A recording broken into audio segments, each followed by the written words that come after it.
into introducing the panelists, I just want to get a sense of who's in the room. So if you could raise your hand if you work for a city DOT. Okay. What about anyone who's an advocate or works for an advocacy organization? Okay, great. And any other folks who work in government or any other government capacity outside of DOT? Okay, lovely. And just so I get a sense of who's here, is raise your hand if you're from New York City. Oh wow, okay. And if you could just shout out just like other regions where folks are from. Nashville. Awesome. Philadelphia. Seattle. Awesome. Norfolk, Virginia. Great. Austin. Providence. Great, thank you so much. So just to give you a heads up of how we're going to do this panel, I'm going to have the panelists introduce themselves, give you a little bit of background about them, and then I'm going to ask some general questions, and then I'll open it up to the audience. Does that sound good? Okay, great. Noah, would you like to start your introduction? Good morning, everybody. It's great to be here. I'm Noah Budnick. I'm now working for the city of Berkeley, California, and I'm a proud alumni of Transportation Alternatives. I think for today's purposes, I'll be speaking as me, because I'm only 3 weeks into my job at the city and still figuring out exactly what it is. But I've been lucky to work on a lot of great Fusion Zero and other transportation campaigns. So, looking forward to the panel here. I'm Hank Wilson, and I lead the curb management team at the San Francisco MTA. I just keep remembering to say San Francisco because it's something very different if I say I work at the MTA. I'm going to be here speaking as Noah. I'm going to be speaking in my professional capacity, but one of the things, I'm a little bit of an odd person out because I work on parking and curb management. We regulate all the on-street parking in the city of San Francisco. There's about 280,000 spaces in that city, and I think what I'm here, what I'll be talking about is the SF Park program that I started on about 12 years ago, which was a pilot that we've since expanded to the rest of the city to dynamically use demand to set prices for on-street parking, and then more recently the team got approval of what we call a citywide curb management strategy, which essentially sets out what our strategy is for when we're managing the curb, what sorts of curb functions we preference and different land use types. So I'll get to talk about that too. But excited to be here. Thanks everybody. Sure. Hi, I'm Cheryl Court. I'm with a nonprofit called Coalition for Smarter Growth, based in Washington, D.C., serving the D.C. metropolitan region. And we are a 25-year-old nonprofit that advocates for focusing growth around transit, creating great walkable, inclusive communities, and parking policy reform is always sort of integral to all sorts of things. Great. So I have a question for you, Hank. For those of us that are not super familiar with the ins and outs of metered parking, can you just give us a background, a brief description of what exactly dynamic metered parking is? Sure. So the concept behind the demand responsive pricing system that San Francisco has was that essentially the city, and I think this is true of most other cities, though that may be changed a little bit, is that we have one price for all of the parking meters in the whole city. $2 an hour, no matter where you went, no matter what time you went, no matter how busy that particular street was.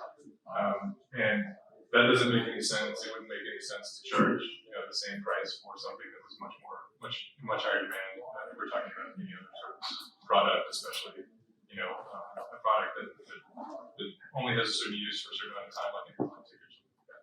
So anyway, the idea was let's use the principles of supply and demand. We were able to do that because we got a big federal grant from the USDOT. They gave us a lot of money to put in parking sensors in 7,000 of over 28,000 spaces. So a pretty substantial pilot, a quarter of the spaces in the city, where we have essentially 24/7 data about how full the spaces were. We can then use that to price the parking, and we also created an app so people could see where parking was available. And the idea was that if you price the parking better, then it will keep spaces available. You will prevent people from circling or double parking, which causes all sorts of safety and efficiency problems that I'm sure you're all aware of. and that you can, provide that information to the public and people can make better decisions. They can see, oh wow, if I come here 2 hours earlier, then it's going to be cheaper and it's going to be easier to find a spot. Or if I go park around the corner, it'll be easier to find a spot. Or, as a lot of times is the case in San Francisco, it's going to be really hard and really expensive to park there. So maybe I'll ride my bike or maybe I'll have bus. And so that was the idea. And there was a robust evaluation that suggested that it was pretty successful. I think 43% reduction in circling, 30% reduction in greenhouse gas emissions. Of course, you have all those knock-on effects. Like when there are fewer people circling, fewer people no parking. Those people they're driving, they're distracted, they're looking for parking, they're not looking for the people in front of them or the bikers in front of them. And so they're getting in the way of the bus that is moving people from where they need to go. So that was the idea. We've since expanded it to the entire city. As far as I know, I think San Francisco is still the only city that does block by block, time of day, demand responsive pricing. And it's a lot of work. There's a lot of IT backend involved. It's a lot of fun. I have a follow-up question. So a little spicier. Most people probably wouldn't associate dynamic metered parking as a bit of, or could interpret it as a cash grab in some instances. Can you explain some of the unintended or surprising benefits of the program? Yeah, that was certainly one of the main objections when we were rolling it out. Is that demand responsive pricing sounds like a fancy word for the city's going to charge us more for parking. And our response was actually no. We're just going on the data, and if the occupancy is low, then the price will go down. And the price did go down. And in fact, the average price went down over the course of the 2-year pilot by a little bit. And so it's like sort of a man bites dog story. Like often into the city reduced parking rates. But we actually made more money because we were charging more in the high demand areas and we were charging less where there were fewer people parking anyway. And we were sort of redistributing demand through time and space to make it more efficient. And so it was sort of a win-win that we could make more revenue, we could hopefully influence people's driving decisions, and we weren't actually just, I suppose the other really interesting thing was that we did see some really dramatic differences even within neighborhoods, even from block to block. So, I have a couple of examples. If you live in San Francisco, they would make sense. It's like on Chestnut, the price went to $7 an hour, and on Lombard, 1 block away, the price went down to $1. Or on Post versus Erie, things like that, where you literally only had to go a block away. So if the argument was this is going to price people out, you could say, actually, if you're a bargain hunter, or if you just have less money to spend, go 1 block away, it's going to cost you a lot less than just walk. Thank you for that. Just shifting gears, I have a question for you, Cheryl. Can you just talk or speak to a bit about the commuter benefits equity bill that the District of Columbia passed? Yeah. So we, several years ago, the city put together a pre-tax commuter benefits requirement that said that all employers should offer a pre-tax commuter benefit to their employees, like basically a transit pass. We said, wait, we should also even out this incentive that you're giving to drive subsidized parking with other incentives. And they're like, no, take that. So we ran a huge campaign for many years, and we passed what everyone now openly calls parking cash out law. At the time, we called it flexible commuter benefits, because that focus group better.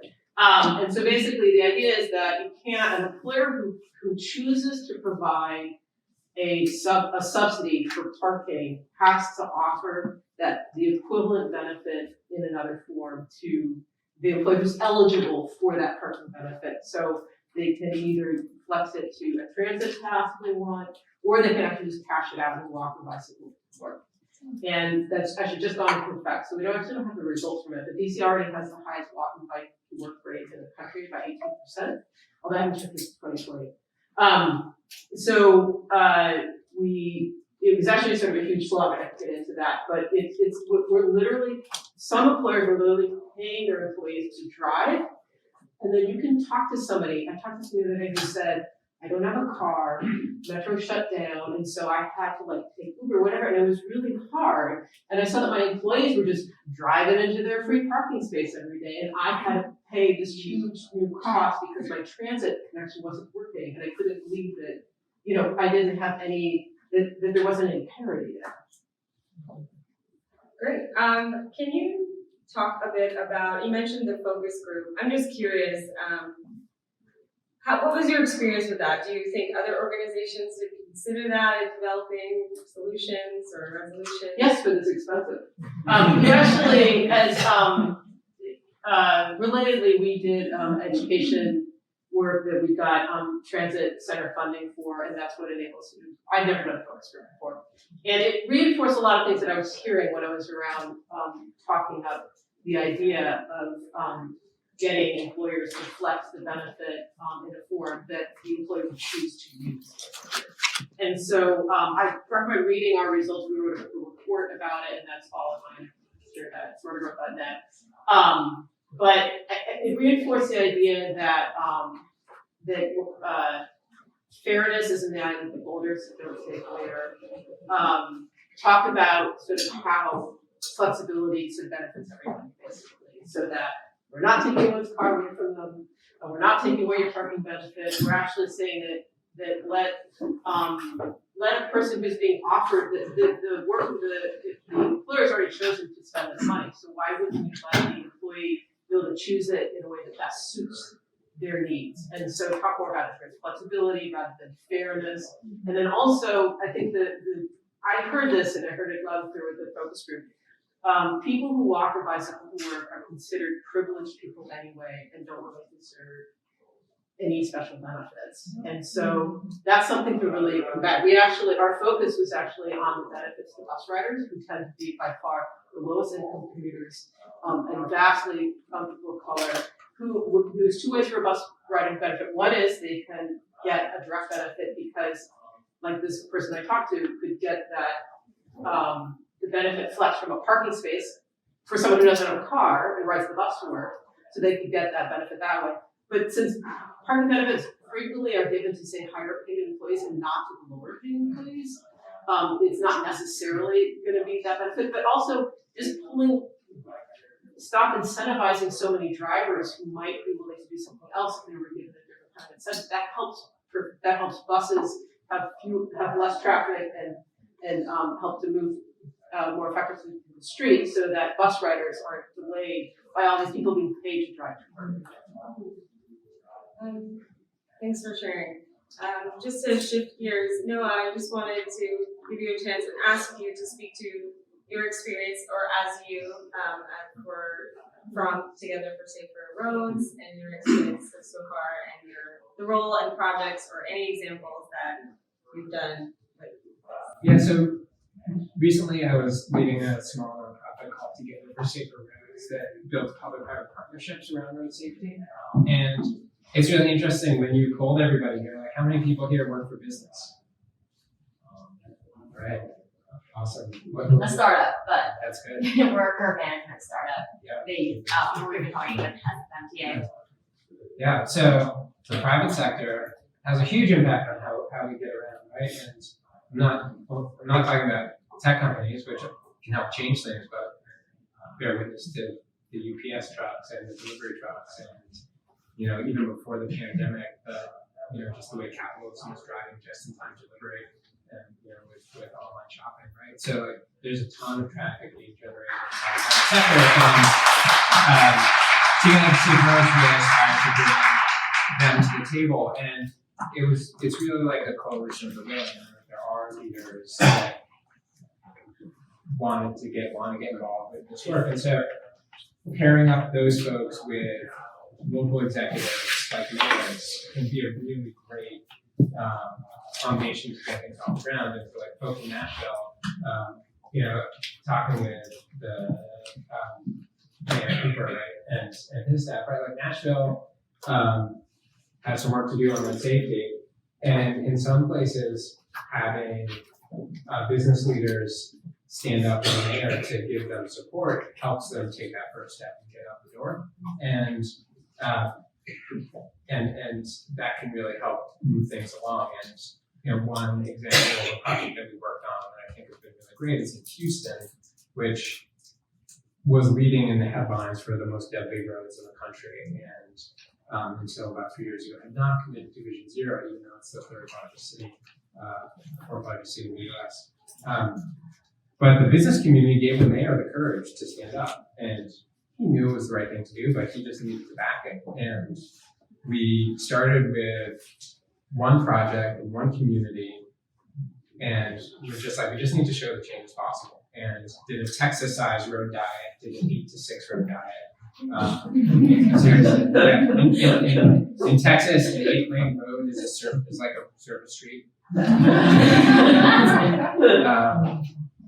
But it gave them a lot of confidence to do more, and the Department of Public Works stepped up, and the mayor saw that this was a political winner, just like Mayor Ball was saying, like, this is a political winner. And they committed to Vision Zero, and they started rolling out more projects, and so it was just like giving the executives some place to stand together to say we're going to do the right thing, and then just giving them, I wouldn't say it was easy, but like just do something, right? Like just make change happen so people can see that change is possible. Just commit to get things started. I have a follow-up question. So I live in Ridgewood, and I've noticed in the past 2 years there's been an explosion of city bike stations, which is really exciting, but there's also not enough bike lanes. So I've also noticed that there's more people riding on the sidewalk. And so in my mind, it's sort of like a missed opportunity for collaboration. So I wanted to know if you could speak to any other missed opportunities that you see. Well, I mean, I think that City Bike and Lyft and Uber, Kristen is here from Uber, like there's a lot of common interest in those companies, and they're not always outspoken, but that's okay, right? Sometimes the private sector can work behind the scenes to move the needle, but that doesn't mean that that there can't be strategy sessions with advocates and business leaders, because I think we all know of like the great diaspora of the advocacy community into the private sector, and so many folks working for those new mobility companies. So there's definitely some connections to be brought in. This question is for any of you, all three of you. Can you speak to some strategies or methods your organization or agency have used to sort of use this kind of pop-up innovation or unique project and shift it into kind of long-term or systematic approach to making change?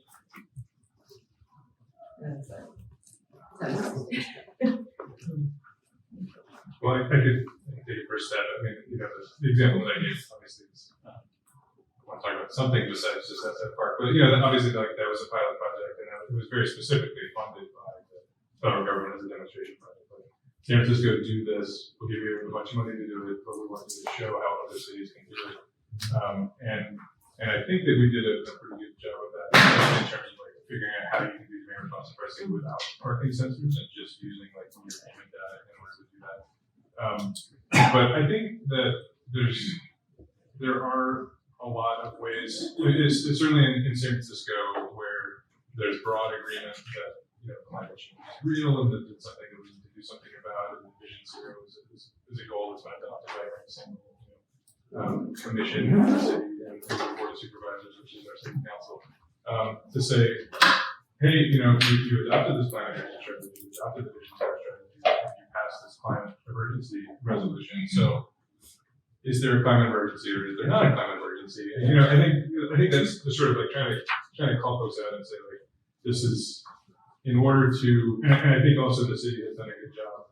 We recently passed the climate action plan, and the Department of the Environment in San Francisco hired a consultant to say, tell us how we're actually going to pay for this. Like, we don't want this just to sit on the shelf. We want actual real, funding mechanisms that can be used to actually do the things that are in the climate action plan, because it's an action plan. It's not just a plan. And so I think, kind of calling the bluff almost, I think has started to move the needle a little bit. And I'll say that your work definitely is noticed, because Berkeley is doing a lot of ambitious parking reform work, and I think I'm from a parking profession, which is like a very unique niche of transportation reform. But it's so important that like in that community, people are taking note of what's happening and it's scaling that way. I guess I want to inspire everybody to go and work with their government and create a parking cash out requirement make sure that we're not giving out parking only benefits to commuters, because it has many bad effect. But when we were doing the campaign, we knew that we really needed to reach out to businesses, because it was a business regulation, and so it was going to affect. It was only basically the way to avoid any effect is to not provide parking subsidies. We always pointed that out. And so when I first went out there, I started to just kind of do outreach with personnel managers and to understand how their transportation benefits programs were working. And I kept sort of pitching the idea of, well, maybe you're already deciding to spend this money on either actually the majority would do, if they did a benefit, it would be for a transit benefit. And then about 22% of DC workers are offered a parking only benefit. And so we're like, we're already spending this money on parking or transit. Why couldn't you just flex that money so that an employee could decide how they wanted to use that money? Maybe they'll bike sometimes, maybe they'll take the bus. I kept on pitching this, and everyone's like, no, we can't do that. It's sort of like, oh, that's a good idea, but I don't think we would do that. So basically, I never really got any employer to say, oh, that's a great idea, let me work it implement it. It never happened. And I stopped, I found like one or two employers who were doing flexible commuter benefits, but they were just sort of like unicorns. And so I realized it didn't matter whether or not they said they were going to start a program. I managed to get like 17 business letters of support from businesses saying, sure, we support this bill, basically. And they would be subject to it, or they weren't giving, or a lot of them were not giving any benefits. And so it didn't matter, but they thought it was a good idea. And I'll say that the secret of that was, at first I was like, oh, we have lots of law firms with like the biggest industry in the city. So let's talk to law firms. There are, talk to who is actually going to intuitively understand what you're talking about. So basically it was architecture firms, or, Fair and Peers, whatever, they're Nelson Nygaard. But so basically I got lots of architecture firms to say, this is a great idea. Yes, we support this bill. And then I got them to actually show up, quite a few of them, about 5 of them, to show up and say, after hearing, yes, we support this. And none of them actually have these policies. Like maybe they gave like a bike benefit, or almost nobody gave a parking benefit, of course, we supported. But some did, and it was more that people might not be willing to change right now, but they can see it's a good idea, and it's like part of, like they want to be part of this, the community that's moving towards a more sustainable city. Thanks. Just shifting gears a bit, I often work with communities who are trying to figure out ways to reduce car usage, and they often talk about how the pushback that they receive. I was wondering if you could speak to sort of how you address those challenges or pushback. We certainly got a lot of pushback on a bill that it has certain, it's sort of like really sort of around this question of equity and racial equity. So like basically like if parking benefits tend to be more offered to higher paid employees, then it's inequitable if they then get it as a cash benefit rather than a parking. We're like, it's the same. And that will expose maybe that you should rethink your policies about how you treat your employees. And so we thought that would probably just be a good thing. But there's always sort of that struggle with like, well, people need to drive. It's like, yes, of course, some people need to drive, but let's give people the option about how they want to spend the resources of this benefit, because some people would do something different if they were given choice. And so it's really sort of about the choice, the flexibility to have the employee be able to figure out how to use that commute benefit to best address it. And I'll say one more thing is that we worked with this one employer who at first supported us and then like had like a on the stand, like recanted a little bit. Afterwards, and she was like, well, as an employer, I don't want to can we put it into like a conference benefit? I was like, no, we can't put it into a conference benefit. And so we basically worked out, we said, what about you could put it into a health benefit? You could increase the employer contribution for the health benefit. We're like, yes, let's do that. It's technically sort of very difficult to do, but it's certainly sort of consistent with like, encouraging more sustainable commutes and healthier commutes, and in fact, there's more tax benefit to doing that because of the way commute benefits are treated. So we were able actually to come up with a compromise that employer would opt for it if they of course didn't give any benefits, but if they did, they now would have sort of like a more attractive option. Shifting, just to your point about equity, so given that many communities are developed in car-dependent ways, and that lower income people are often forced to look further outside of areas where there's walking and biking. Can you sort of, or all of you or any of you, speak to sort of the ways that we can encourage this shift without alienating lower income and people of color in this car reliance space? Well, we mostly work on land use, so basically we work a lot on affordable housing. We need to put more housing that's affordable and consider affordable housing in transit-rich environments. Then we need better transit, and we need to put more money, especially into our bus system. And so all of those things have to work together. And so a parking-only benefit does not help this system get better. And so it's sort of one component in a lot of ways that we need to make our cities and suburbs more accessible and give people better choices about where they can live and how they can live. Well, I think that's a kind of great. It's great to hear that you're working on land use because, like, at the end of the day, to me, transportation is the land use problem, and that's a very long game.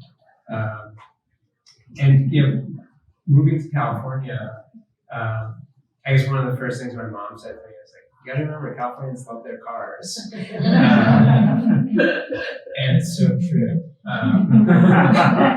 But the state has done a lot around land use reform and linking transit, and I think that it's a longer game to do that transit-oriented development. But that's, I think, just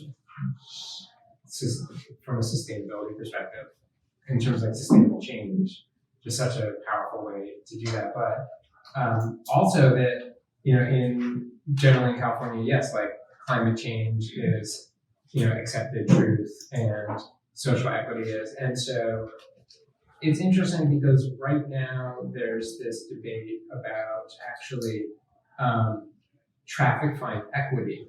And it's interesting to me because what basically the argument is that low-income folks who are forced to drive also can't be burdened by paying high fines if they get a ticket for some reason it pops up and then that can then strip their license or their insurance and they get more. And it's interesting to me as a recovering bike advocate because I understand this. I totally understand the social equity argument there, and the conversation on the policy side is, well, what are other kind of reforms where people will be somehow penalized, but not in a way that really hurts their day-to-day living?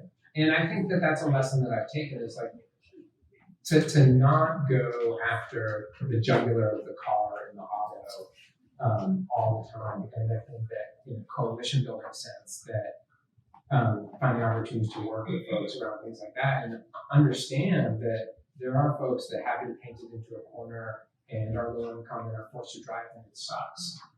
But not kind of take that mobility option away from them, but try to see other solutions that simultaneously deliver affordable housing and transit. So it's a bigger kind of political kind of coalition strategy, but is one that again I found myself checking where I'm oh wait, reduce parking fines? What are you talking about?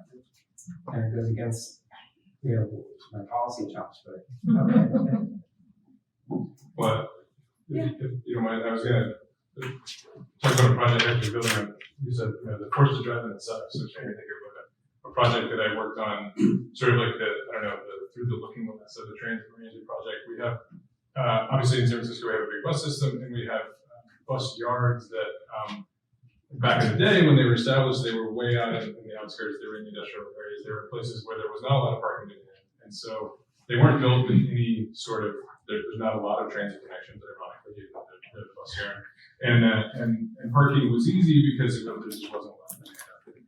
And now, of course, with the rapid gentrification and development of San Francisco, some of these bus yards are now completely surrounded by high-end condos, coffee shops, all this sort of stuff.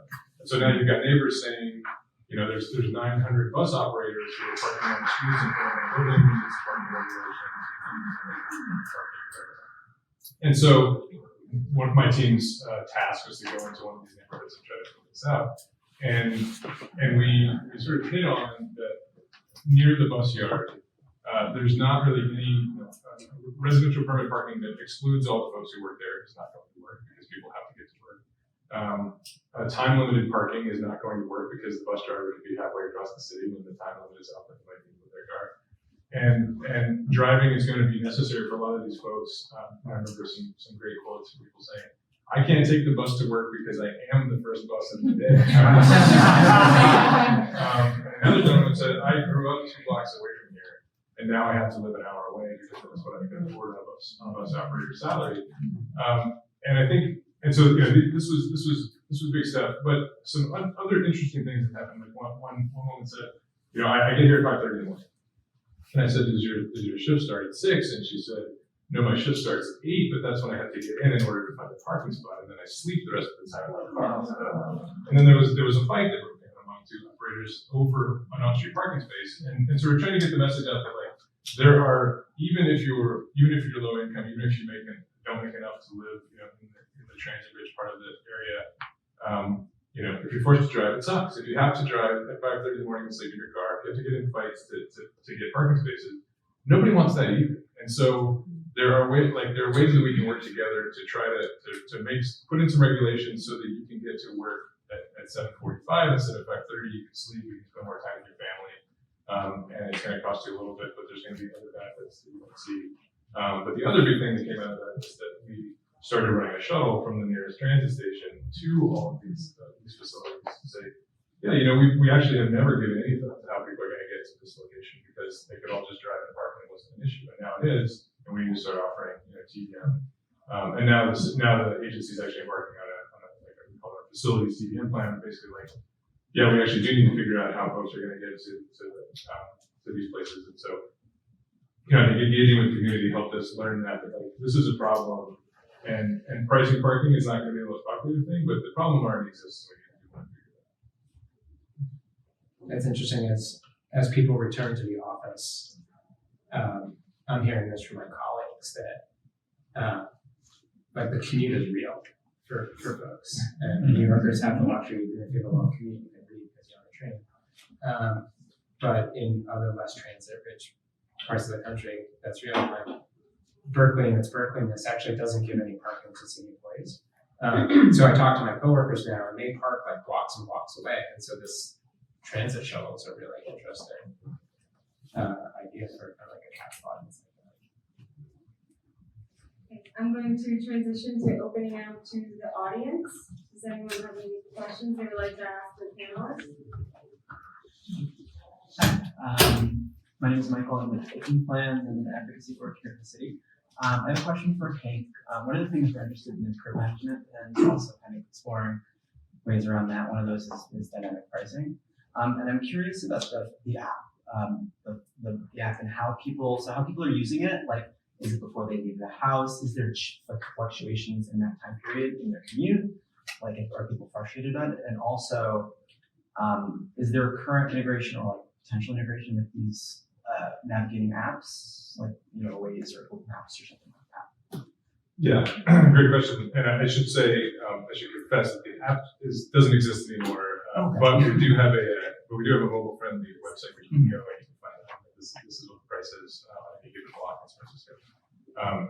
And so the whole idea, and it's still true, we have public APIs where we put out this is all the meter activity that's happening in San Francisco. We've met with lots of navigation apps, Google Maps, Waze, everybody you can think of. And I'm always sort of pleading with them, please include this information on your mapping apps. And I always used to say, in downtown San Francisco, if you Google Map how to get to some high-rise building in the financial district, it takes you to the front door, which makes no sense because you're obviously not going to park at the front door in the financial district in San Francisco. It should take you to the closest place that you can find a parking spot, or it should give you options. You can park here for this much, you can park here for this much. And we haven't gotten as much uptake as I would like, and I think it may be because we're still one city. And because this information, other cities are working on it. Some have come further than others. But I think especially for a company like Google or Waze or whatever, they're going, I guess that's the same company, but they're going to want like a broader reach, and they're going to want customers who can do this in Seattle and New York and San Francisco and whatever. So, but yeah, I mean, it still seems like it's something that we should be doing right now. And I know that they've been working with off-street parking operators, which is a whole other sort of challenging group of people to work with. But Well, that's another area where I think the private sector, particularly like delivery companies, would be very interested in having a navigation app that gives parking demands and regulations and pricing on the spot. And there's a whole universe of commercial navigation software companies that they market to the truck, the interstate truckers or the delivery fleets that could totally get into what you're talking about. I'll say one more thing. We are applying for a grant, another grant from the SDC, a smart grant, for what we call a digital curb program, which is kind of exactly what you're talking about. Like we need absolutely as close to 100% as possible map of all of our curb assets and regulations so that we can share that out with anybody, Uber, DoorDash, UPS, and just say like, here's all the places you can stop. Please start using them. Please start letting us know there's more places that we can include it. You make them longer or whatever. So that's exciting. Correct? Yeah, I had a follow-up thought with that. So I work in Philadelphia for the Bicycle Coalition for Philadelphia. And something that Philadelphia is piloting right now is kind of what you're talking about with delivery drivers being able to find parking spots and basically pay for a certain period of time. And so I was interested to hear from your perspective how you've been able to or haven't been able to work with these delivery drivers, and besides some of these smart systems approach, what other approaches to help reduce the number of double parking and delivery drivers? Yeah, I heard about the Philadelphia, I think it's with Pebble, which is another Google company. It's it's exciting, and there's a few other cities that are trying this out, and there's kind of different levels to it. There's you could go full on, like there's a camera or a sensor in space that's telling you literally exactly whether there's space available or not. You can go with just kind of like we've got enough people signed up that can give us a good idea of whether there's space available. We can broadcast that out. We can charge people for it. So it's all very exciting. I mean, there's a lot of hurdles, a lot of sort of regulatory hurdles that you can imagine. Some worse in other cities and other states. I tend to think California is one of the most challenging in terms of those terms, but yeah, I mean, I think it's got to be the future. One of the points that I always make when talking about this is that, and apologies to Dave and others in the audience, is I'm not convinced that like a camera or a sensor in every single loading space is ever going to be scalable or is going to be acceptable from like a privacy and surveillance perspective. And all of these companies, the Ubers and the DoorDashes and UPSs, they all know exactly where the trucks and the cars are going and where they're stopping. They just won't give that information to the cities. And if they gave that data to, that data is out there. And if we could get it, then we could use it, we could broadcast it, we could make a lot better decisions with it. And we wouldn't have to create an entire citywide surveillance array to try to figure out where everybody's stopping to share that information. In the back? Again. Two different questions. One follow-up for Hank. You mentioned at the beginning that San Francisco is developing a curbside management strategy, and I was curious to hear more about that and what kind of the goals are there, what I suspect it might be. The second one was, I think it was a really important point about missed opportunities. And I know there's a session later about micromobility, but I think that's a key piece to kind of help provide options for folks not to drive and have other options. So I'm just curious about everyone's thoughts about the future of micromobility, which I think is kind of a critical point right now. Sure, I can close out the curb management discussion. Sure. So our board of directors actually adopted the curb management strategy back in February of 2020. So like right before everything shut down. And so we haven't gotten as many of the things that were in that strategy done as we would have liked, given that we had to pivot to a essentially mostly like what we call shared spaces, which is like the outdoor parklets for restaurants. But the idea was essentially three parts, like a curb hierarchy where we literally just say like, these are the different land use types in San Francisco, and these are the curb functions that we prioritize, and kind of laying down a marker that access for people is the most important. Storage for cars is the least important, except in very limited circumstances. And then a whole suite of, and that's just sort of like general policy guidance. So when we go in to do a streetscape project or a bike lane project or whatever, we can say, hey, look, our board told us that that's why we're putting in this loading zone. That's why we're putting in this bike share stations, because this is the instructions that we've been given. And then a whole suite of recommended changes, from like our city transportation code, the state vehicle code, policies and practices that we have as an agency, like ways to improve our curb management, like let's improve our signage, let's allow ourselves to do more automated enforcement, things like that. And then a whole set of design guidelines where we say this is what we use all of our different sort of curb management. These are the different regulations that we have. This is what they're for. This is the best place to put them on the street to make them effective. This is the length that they should be. With the idea that we're a small team, we're not going to be able to advise on every single streetscape project that's happening across the agency. But if we can share that knowledge out, then the folks who are doing the transit projects and bike projects can know, like, oh, here's how we should design the curbs in order to make this. Can you repeat your second question? It's just about the future of micromobility and how that's such an integral part of the transition from single occupancy vehicles. The industry is sort of at a precipice, and I just don't know if maybe you have advice on how cities could help support to sustain it. I'm not really a micromobility expert. DC has a lot of scooters. Scooters are really popular in DC, and there has been sort of debate about like their speed and whatnot. And like bicycles, bicycles don't really belong on the sidewalk. I don't think that electrified scooters belong on the sidewalk either. And I think that actually, I'm not an expert, but I'm a bicycle rider. I think they're fine in the bike lane. I don't know if that's controversial enough, but that seems like a good place for them, especially from a safety perspective. I didn't know that a scooter like once or twice.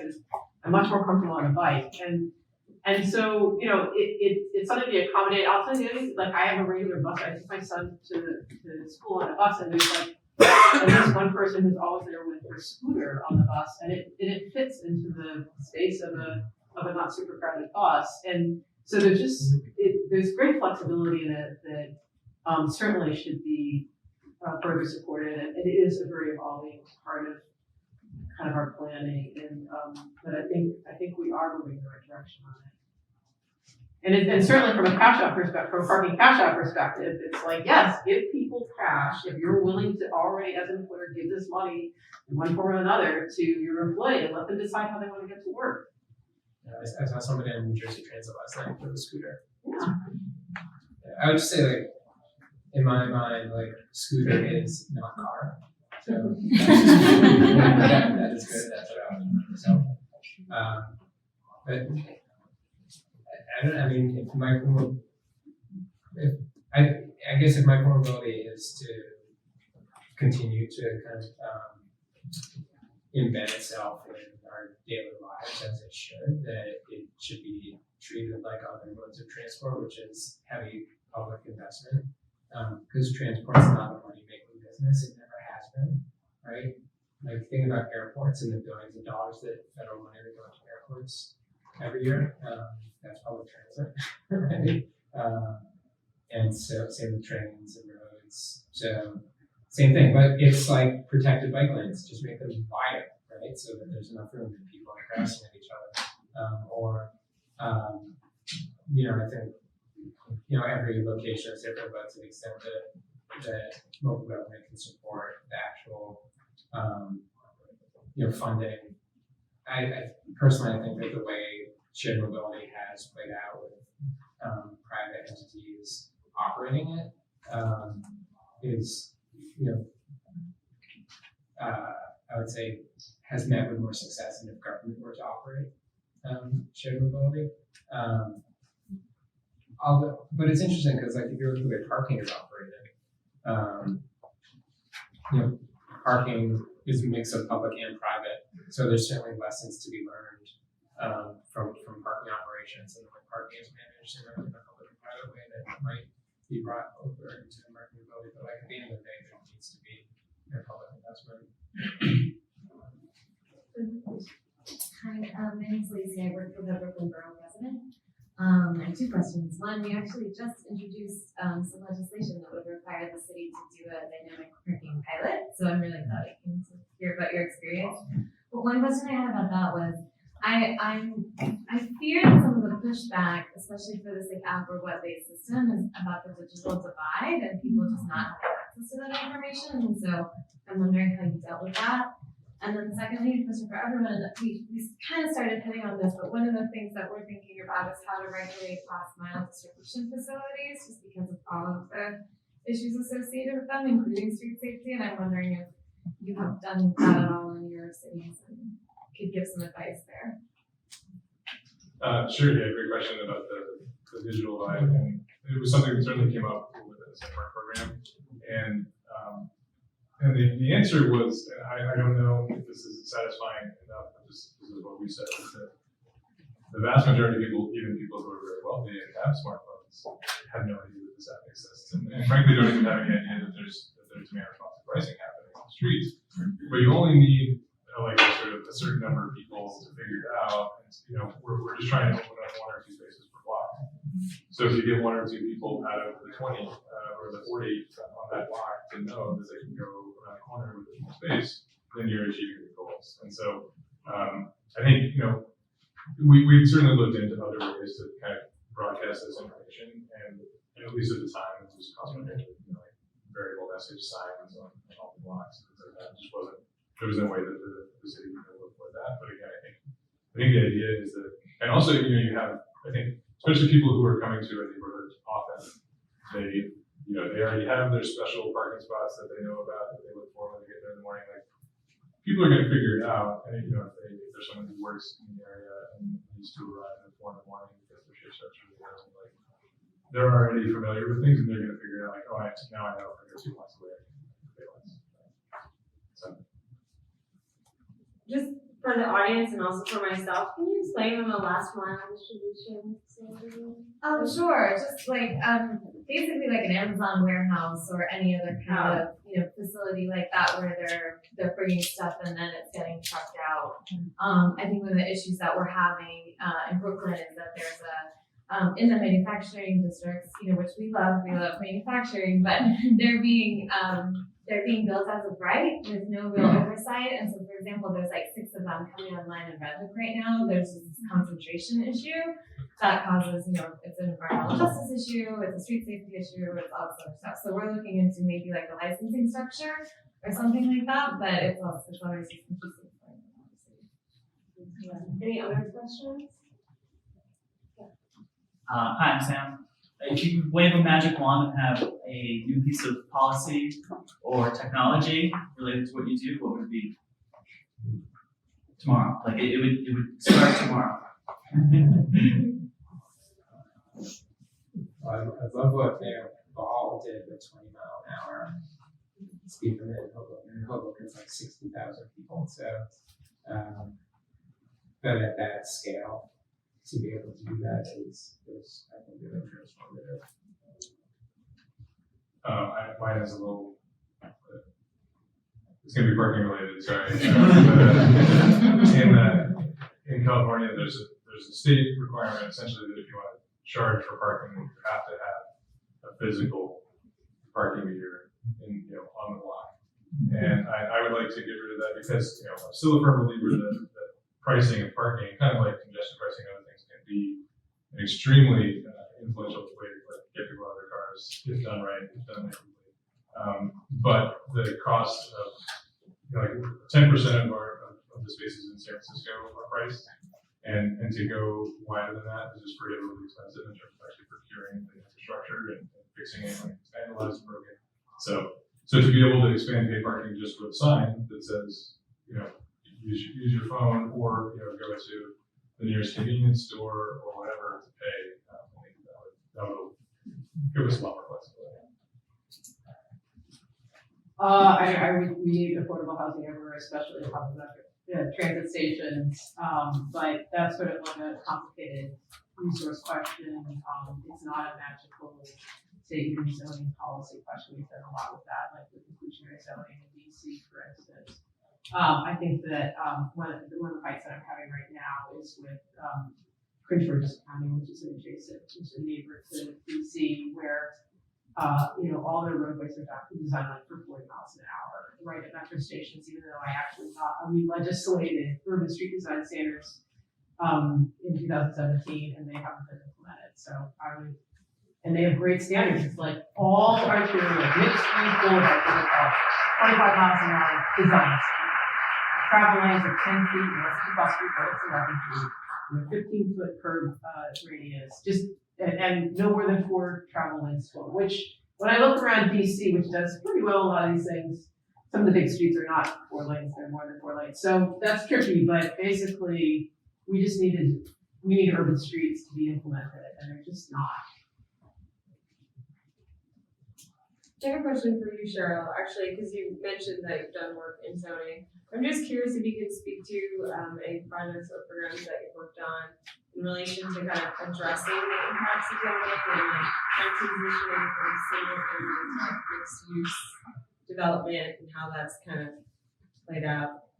Well, the big fight we just did a kind of major update to the DC comprehensive plan, and so a big part of that was trying to basically expand housing capacity, basically find more, let zones, especially around transit stations and major transit corridors, accommodate more housing. And so that was sort of a big part of our fight. And we also were able to get our Office of Planning to identify, they divide up the city into what are called planning areas, so that they're not political boundaries that move every 10 years of the census. And so that each planning area has to meet goals of affordable housing over like the next 10, 15, 20 years. And so they said, oh, this wealthy area has a deficit of 1,900 units, and it needs to, in the next 5 years, figure out how it's going to address that. So then we take that into the zoning commission and say, we got to build more housing here, we got to build affordable housing, like let's do it. And so it helps push forward, sort of that agenda, just kind of putting more policy tools in place to help us to build more housing. We just, people want to live in the District of Columbia. It's a nice place to live, and we're building a lot of housing, but there's so much demand. It's pushing up prices everywhere, and there's certainly parts of the city that have really excluded people from living there, people of color, affordable housing, and so we're kind of locked in that battle now, which is like, how can we actually get more housing into these areas? It's still really hard. Like, we just finished the Chevy sector plan, it's a small, dainty little community that has 0 dedicated units, it's all very expensive. And so what we got out of it was like modest increases in density along the main corridor. And so now we'd like, let's go in and matter upzone everything to that level. So at least developers who don't want to get into protracted court battles can at least build matter of right at a higher density with actually a higher affordability set aside. So that's kind of our next agenda for the next few years. I would add a parking piece to that. The parking requirements, parking minimums are a huge part of what makes housing unaffordable. Like maybe everybody here already knows this, but if you want to build what we call ADUs or like in-law units, and historically that was impossible because you have to also put a parking space in. You can't put a parking space in a basement and put a apartment in there, and or parking in San Francisco costs $100,000 per space to build, and so that's a huge amount of money. If you can build a lot more housing units, you don't have to build as much parking. You can build more cheaply. So that's a huge part of this.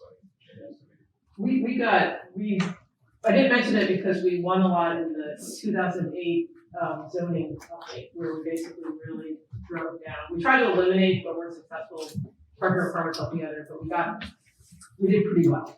And so like just hammering on that. And then what's interesting is we tried to get rid of it. We tried to get rid of affordable housing, like 2008 when we come back. And recently the Attorney General introduced zoning legislation to eliminate parking requirements for affordable housing. We're like, great. And the zoning commission this time said, yes, maybe we can do more to kind of leverage it for some more affordable units. I don't know how feasible that would ultimately be, but we had a big change with the zoning commission from being like, oh, very worried about I mean, we did pretty well last time around, but now it's like, yes, let's get rid of all the parking requirements for affordable housing. But those are 15 years. Yeah. Yeah, well, that's, I mean, I'm just kind of observing that things change, right? That, like, the same deliberative legislative bodies have turnover, like, and foreign politics in Brooklyn, like, witness the way Brooklyn politics have shifted. So it comes to pass. Any other questions? I have just a quick follow-up on Hank's magic wand question. What role do you think automated enforcement will play in current management and transportation policy in general? That was my number 2 wish. I suspected that. Because I think, a slight background is that also in California, if you want to issue a parking citation to someone, an actual human being has to put a physical citation on the windshield of the car, which obviously makes it so that parking control officers can't cover as much ground as they could otherwise. So I would love to also start automating that stuff. I think that there are obviously some concerns in some cases and some issues with like driver license plate recognition technology, but I think it could be huge, and I think it could be another like shift look at that is not necessarily issuing citations, which in San Francisco are really crushingly high, but issuing invoices like we do. Like now, all the bridges in California, there's no toll takers. You just drive through, it takes a picture of your license plate, and it sends you a bill if you don't have what we call fast track, so easy pass. And why don't we just send people invoices, say, hey, we saw that you were parked here for a couple hours, so you owe us $6, not you owe us 81 or 104 or whatever. So I think that could transform it. Don't shoot the high price of free parking. Have any of you read it? Can you? Yeah, I sort of assume so. It's on my to-do reading list, which is quite high, of course. Can you paraphrase it or?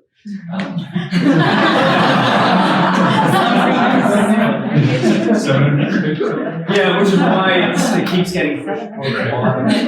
I will say, I mean, it's great, and I read it before I got the job that I have now, and it inspired me, and it's recommended reading for everybody. But essentially, it says a lot of the stuff that I've just been parroting today,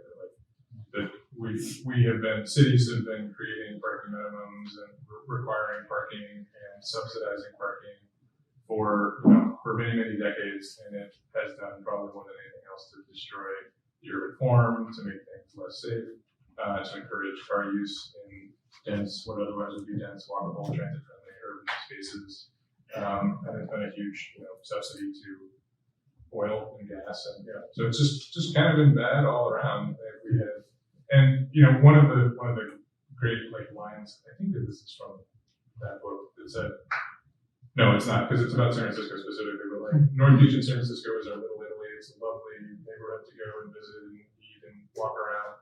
And somebody said, if North Beach burned down today, it would be illegal to build it back like it is, because it wouldn't be any of the parking problems. Mm-hmm. And it's like, well, that's crazy, because we all love North Beach. We want it to be exactly like it is. So that's parking requirements are the fertility drugs of cars.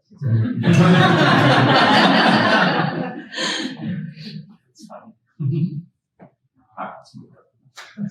My name's Ava. I work for the National Caucus of Environmental Legislators, so I work on the state level, and obviously a lot of this work is happening in the cities and municipalities, but I'm interested about the role that state legislatures play in either making your work easier or creating more obstacles, and ways that legislation on the state level can support your work as well.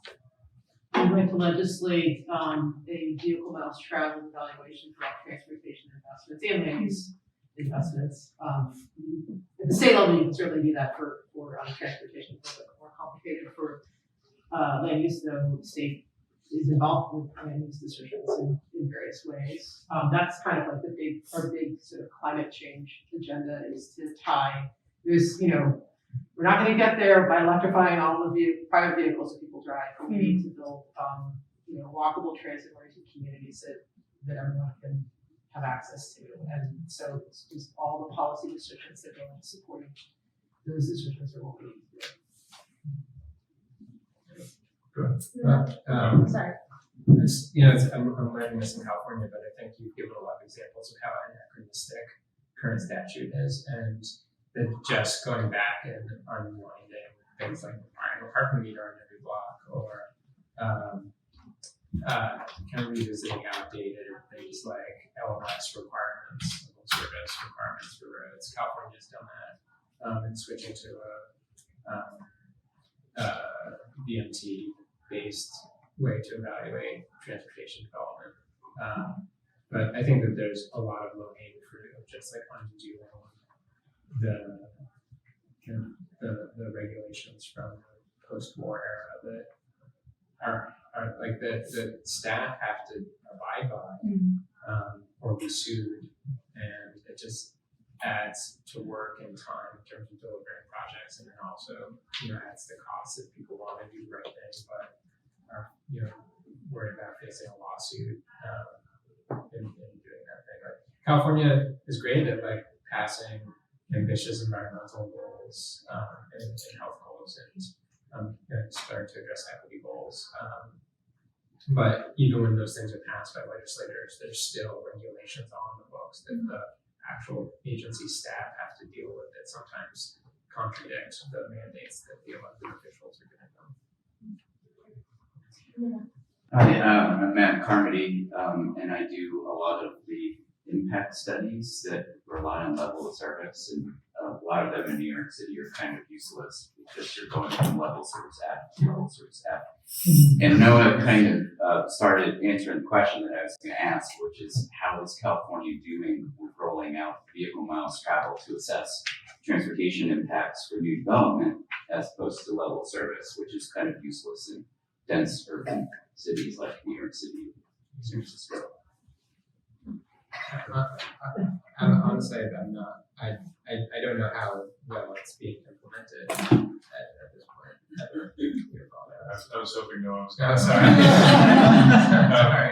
Well, it's definitely, I think San Francisco was a leader in pushing on that. And we have similar issues to New York City, right? Like every development is obviously going to make the traffic terrible because the traffic's already terrible. So I think, the planning department in San Francisco has been out in front on, we're not using LMS anymore.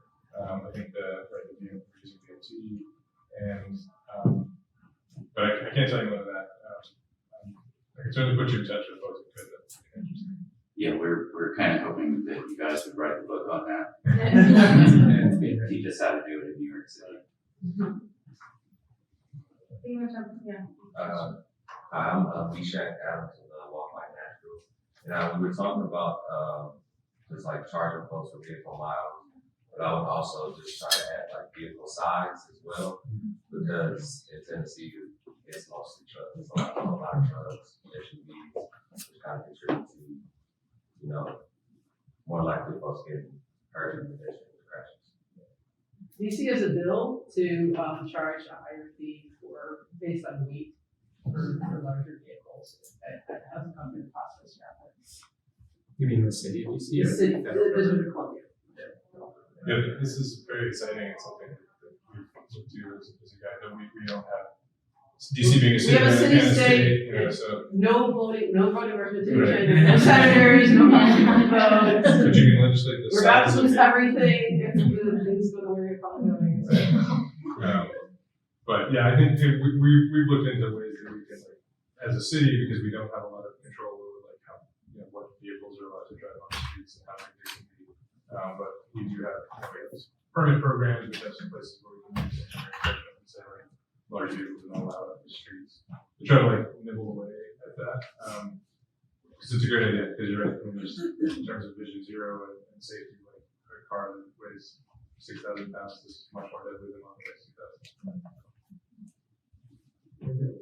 Then there might be some interesting public awareness that advocates could do, because just the cost of operating a large vehicle, just where the gas prices are right now, to cost out what that looks like.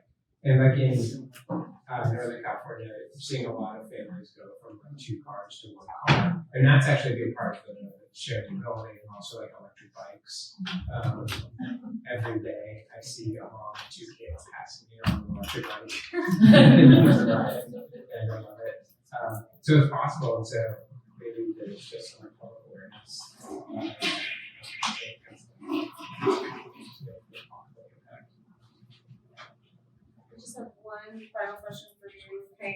I was curious, I spent a lot of time in San Francisco, but I was curious if there was any pushback from like disability organizations in the process of doing the parking program. If anyone thought that was like, an equity issue, of having higher rates to park closer. I don't know if there's actual designated handicap spots or is it, because in New York. Yeah, that's a great question. And it wasn't an issue because, again, California, at the state level, if you have a stable parking pocket, you can park for free as long as you want, basically anywhere, it doesn't matter what places. So it's really kind of a non-issue. It's a major issue for a demand responsive parking program if you have like this large group of people who are completely priced.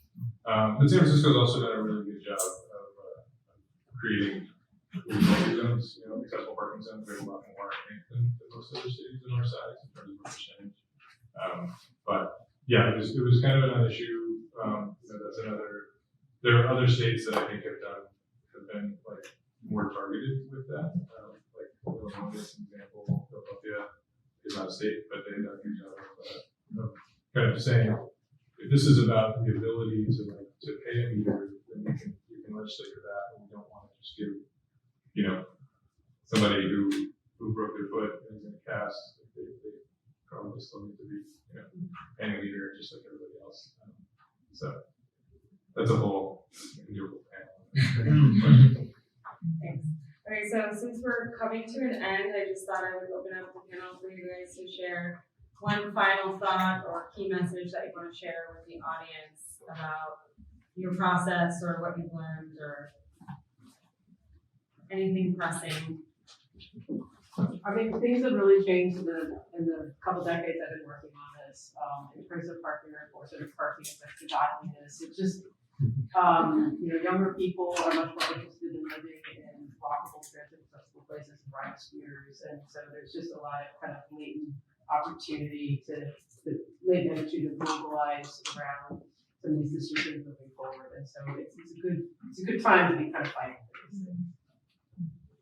Yeah, I agree. There's been a ton of progress in the time that I've been working on these issues. Like San Francisco eliminated parking minimums citywide a year ago, and so I think there's a lot more recognition of the fact that the walkable communities are what's going. If anything's going to prevent climate change, that's what's going to be it. And I think the key for me is that because gentrification and displacement are the key challenge of our time, we've got to start building more and more. I think like the work that you're doing, like you've got to build little Hoboken's and San Francisco's in lots of different places to give lots and lots of people access to the same kind of healthy environment living that now only healthy people live in certain parts of the country. Yeah, I'd say that. I guess we came to this panel to talk about kind of reducing auto dependence, reducing driving, and I would actually say to think about setting when you enter into advocacy campaign, setting the rules of the debate yourself and think about who's the audience that you're trying to influence and figuring out what is going to stick with them. That's a polling strategy, learning who's the audience for your poll, and that affects what you're going to ask. And maybe while reducing car use is the dream of a lot of us, that might not resonate with who you're trying to influence, and so maybe there's these issues are so interconnected as we have that there may be other ways to kind of set the frame for debate. Thank you so much. Thank you to our panelists.